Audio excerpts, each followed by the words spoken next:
श्री राधा करावचिता पल्लव वल्लरी के, राधा पदांक विलसन मधुर स्थली के, राधा यशो मुखर मत्तक गावली के, श्री वृंदा विहार विपिनम रमता मनो में। भैया हमारे युगल किशोर जैसे तो हमारे युगल किशोर ही हैं। ब्रह्म पूर्ण है, परात्पर पूर्ण है, पूर्ण ज्योति है, पूर्णानंद है। फिर प्रश्न उठता है, यदि ब्रह्म हर तरह से परिपूर्ण है तो ये निकुंज की सृष्टि क्यों? श्री राधा रानी, वृंदावन, सहचरियां, ये सब क्यों? फिर पूर्ण को इतनी व्याकुलता क्यों? जब वह पूर्ण है तो ऐसी व्याकुलता तो नहीं होनी चाहिए। ये बुद्धिजीवियों का प्रश्न है। तर्क की बुद्धि से, दृष्टि से यह प्रश्न सही भी है। ब्रह्म दो प्रकार से सृष्टि करता है, एक जीवों के लिए जो यहाँ है, एक ये पृथ्वी की जो जगत में है। दूसरी सृष्टि करता है अपने लिए आत्मार्थ, एक जीवार्थ, दूसरी स्वयं के लिए। हमारे लिए भोग मुक्ति आदि प्रदान करके हमारा कल्याण करने के लिए, आत्मार्थ हमारे आनंद के लिए, अपने आनंद के लिए, अपने ही रस का आस्वादन करने के लिए। श्याम ब्रह्म ही श्याम सुंदर बनकर, श्री राधा रानी बनकर, श्री वृंदावन बनकर, सखियां बनकर, अजी इतना ही नहीं, कुंज निकुंज सब ब्रह्म ही बनता है, रस का स्वादन करता है। ये कभी नहीं मिटती, यह सृष्टि कभी भी नहीं मिटती, अखंड है, सनातन है। ये सब ब्रह्म ही है, ब्रह्म का ही विलास है, उल्लास है, रास है। अपने ही में ही अपने में समाने की व्याकुलता ब्रह्म की है, अपना ही श्रृंगार कर रहा है, मिल रहा है, अनादिकाल से मिल रहा है, फिर भी अतृप्त है, क्योंकि प्रेम तत्व है ही ऐसा। चलिए ध्यान कीजिए कैसे अपने आप का स्वयं का श्रृंगार कर रहा है ब्रह्मा, सखियों के रूप में स्वयं का ही दर्शन करके आनंदित हो रहा है। ये निकुंज लीला अद्भुत है बंधुओं। मन को नवीनता ही चाहिए ना, यह सब कुछ आपको निकुंज लीला में प्राप्त होगा। नए नए प्रिया प्रीतम, नई नई सहचरियां, नया नया कांति वाला वृंदावन।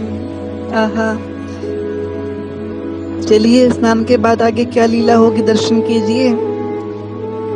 श्री यमुना में किए गए जल विहार के उपरांत श्री युगल सरकार के श्री अंग को सखियों ने पहुंचा है। दिव्य सुगंध युगल सरकार के अंगों से निकल रही है। उस दिव्य सुगंध के कारण सखियां देह शुद्ध बोलकर मूर्छित अवस्था में पहुंच जाती हैं, पर एक दूसरे को संभालती हैं। सेवा में ये सब कुछ उचित नहीं है। किशोरी जी की सखियां प्रियाजू को सफेद श्वेत साड़ी पहरा रही हैं, श्याम सुंदर रेशम की धोती धारण कर रहे हैं। धोती का एक पल्ला कांधे पे धारण किया हुआ है। सखियों के साथ अपनी प्रियाजू को गल भैया दिए श्रृंगार कुंज की ओर बढ़ रहे हैं। युगल सरकार के चरणों में सहचरियों ने मखमली पादुका पहराई है। चलते हुए श्रृंगार कुंज के दिव्य प्रांगण में युगल सरकार पधारे हैं। श्रृंगार कुंज में ही पुष्प वाटिका है। सामने बड़ा सामणी से सज्जित दर्पण है, उसके सामने खड़े हो गए हैं युगलवर। अपने गीले केशों को सुखा रही हैं दोनों लाडली लालजू। जब प्रियाजू ने अपने केशों को सुखाना प्रारंभ किया है, तब उनके केशों से जो सुगंध निकल रही है उससे पूरा निकुंज महक उठा। इस बार तो श्याम सुंदर प्रियाजू के केशों के सुगंध से देवुत को भूल गए, उनमें एक अद्भुत मादकता छा गई है। सखी देखो तो प्रियाजू अपने केशों को सुखाती हुई कितनी प्यारी लग रही हैं। दिव्य शोभा हो रही है। हजारों कामदेव हजारों रतियों मूर्छित हो जाएं। तुम कामदेव रति की बात कर रही हो? श्याम सुंदर को ही देख लो, कैसे प्रियाजू की रूप सुधा का पान करते हुए मत्त हो रहे हैं। आहा, अब प्रियाजू की बिखरी अलकावली, श्री जी का मुखारविंद ऐसा लग रहा है जैसे कई कई छोटे छोटे सर्पों के बालक चंद्रमा से लिपटे हों। श्री जी की अलकावली मुखारविंद पर आ रही है बंधुओं।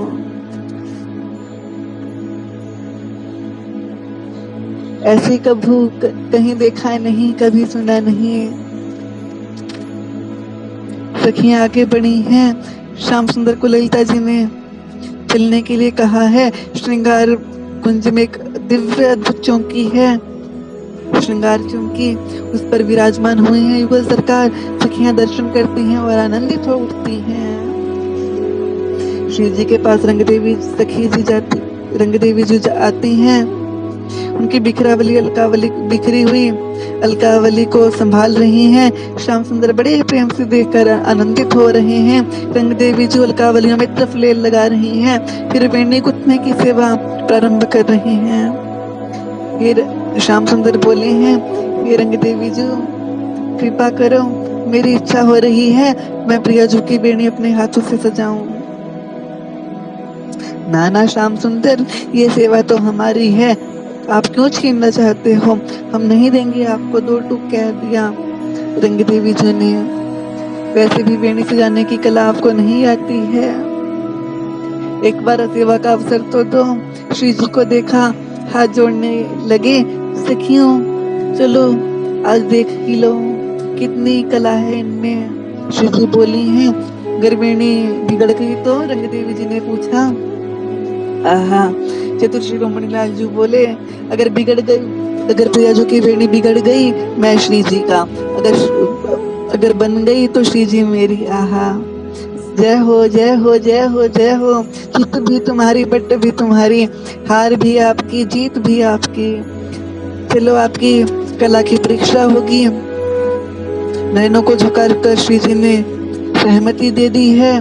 तब तो प्रियाजू की वेणी गूंथ रहे हैं, पर श्री जी के पृष्ठभाग के सौंदर्य को जैसे ही देखा विभोर हो गए। सखियों ने कहना शुरू किया, देखो तो ये वेणी बनाएंगे। इनके माथे से तो पहले ही पसीना आने लग गया है, इनके हाथ भी कांप रहे हैं, प्रेम से पुलकित हो रहे हैं श्याम सुंदर जी। बड़ी कठिनाई से श्री जी के केशों को सुखाया था हमने। रंगदेवी ललिता जी प्रमुदित होकर कहने लगी, अरे श्याम सुंदर, ये आप क्या कर रहे हो? आपका हाथ कांप रहा है, इस तरह से वेणी गूंथोगे? आप बना रहे हो या अलकावली को बिगाड़ रहे हो? जिद मत करो, हमें दे दो। श्याम सुंदर ने लंबी सांस ली है, अपने आप को संभाला है। वहीं में सोचने लगे, अगर इस तरह से प्रेम विह्वल बने रहोगे भैया तो श्री जी के केश प्रसादन से वंचित हो जाओगे। अपने में जागृति लाए हैं श्याम सुंदर। अरे सखियों, तुम क्या जानो, कुछ भी बोलती हो, मेरी जैसी वेणी गूंथना कौन जानता है। आहा, अब सावधान होकर श्याम सुंदर। लाओ सखियों रेशम की डोर, मैं रेशम की डोर में रंग बिरंगे फूल लगाकर इतना ही बोले हैं, देख लो प्यारे, आपकी हंसी ना हो जाए। श्री जी ने कहा, आप निश्चिंत रहो प्यारी जी, मैं सब कर लूंगा। कंघीली है, श्री जी का केश प्रसाधन करने लगे हैं, चोटी के साथ मुक्ता लड़ी लगा दी है, बीच बीच में रंग बिरंगे पुष्पों को कलात्मक ढंग से लगाकर प्रियाजू की वेणी को सजाया है। बताओ सखी, कैसी वेणी गूंथी है हमने। हे श्याम सुंदर जी, सखियां बोली हैं, आपने कहाँ से इतनी प्यारी वेणी गूंथना सीखा है। श्याम सुंदर बोले हैं, हे सहचरियों, ये आपकी ही कृपा प्रसादी है। इतना कहकर दर्पण मंगवाया है। पीछे से ही श्री जी को दिखाते हुए बोले, ये प्रियाजू, अब बताइए ना कैसी लगी मेरी गूंथी हुई वेणी। श्री जी आनंदित हो उठी हैं, अद्भुत वेणी गूंथी है श्याम सुंदर ने। प्यारी जी, अब तो अपने हृदय से लगा लो, इतना तो बनता है। श्री जी मुड़ी हैं और अपने प्रियतम को हृदय से लगा लिया है। शेष रह चर्चा आगे। जय जय श्री राधे, जय जय श्री राधे, जय जय श्री राधे श्याम।